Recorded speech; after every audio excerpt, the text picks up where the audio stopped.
पुणी थरे आउ गोटे आत्महत्या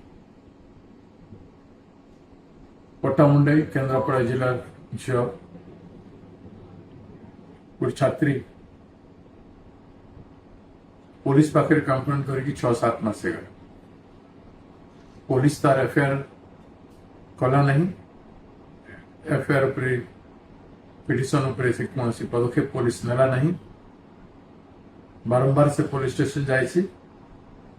शुणिले नहीं एवं ताको न्याय मिलला नहीं तार एक्स बॉयफ्रेंड तार ऑब्जेक्शनेबल वीडियो एवं फोटो को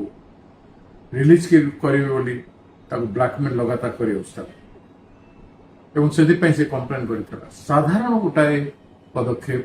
पुलिस ग्रहण कर पारा नहीं फल से केरोसिन ढाली निजर प्राण नहीं गला याठू बड़ी दुखर कथा कौन है पारे गोटे पर गोटे ओडिशा रे ए भलिया पुलिस अवहेला बालेश्वर रे एफआईआर कले नहीं बड़ंगारे झील को प्रथम कहला झील मते 3 जन नहीं करी दुष्कर्म करी चले बापा भी से कथा कहला पर परिवर्तन करा पुलिस इन एक्शन कहीं आम पुलिस कौन सतरे एते दुर्बल आमर पुलिस नैतिकता नहीं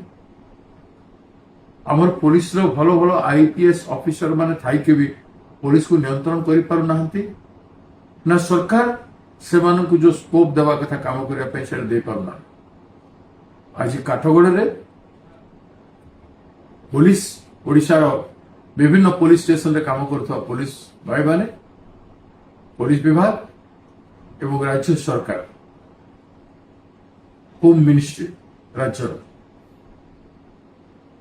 तो सरकार जत्नवान हो एवं पीड़िता को तुरंत न्याय दे आसंता दिन में समग्र ओडिशा जनसाधारण को जागिबार आवश्यकता अच्छी प्रत्येक नागरिक प्रत्येक बापा माँ एवं समस्ते जागिबार एवं झील मान को न्याय देवाई नारी को न्याय देवाई समस्ते चेष्टारत हमार आवश्यकता रही सरकार करिबो नै पुलिस सहायक हो पारिबो